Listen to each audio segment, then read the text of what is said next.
Thank you.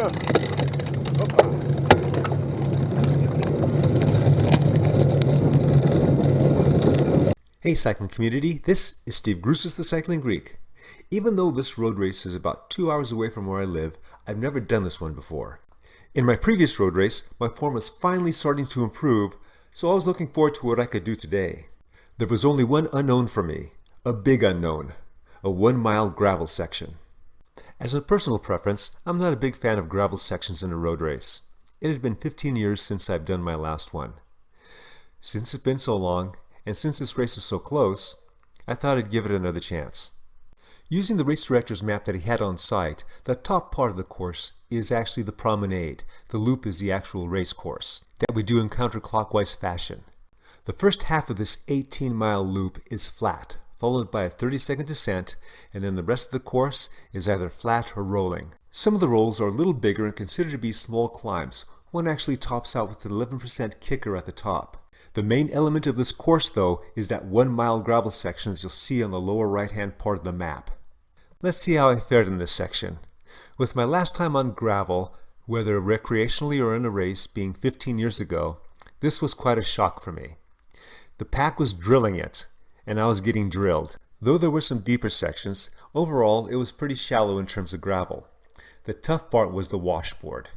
Oh yeah, and there was also the holes that I would come upon. And of course my inexperience. Though experience, or the lack of it, was a big factor in me in how I handled this section, let's look at some of the equipment I chose.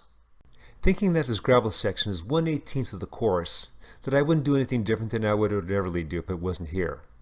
Now I'm starting to rethink that. What I'd like to do is hear from all of you as to what you did and what I should do different next year. Even though I was off the back a bit, in this first half of the gravel section, I didn't think I was in trouble. In the second half, it slowly became evident that I was. Even though I had to do a little bit of chasing when I left this section, I felt quite fortunate that I was with someone else. Even though this totally sucked on how I got dropped so early in the race with the good form I've been having, I wanted to make this work for me. If that meant I'd have to ride 30 miles solo, then so be it. Fortunately, I had someone to chase with on lap 2, and we put our best into it. Then on lap 3, I had 2 others to work with. Because I did not drop out due to extreme disappointment, and that I found other riders who also wanted to work hard, this turned out to be a very good day.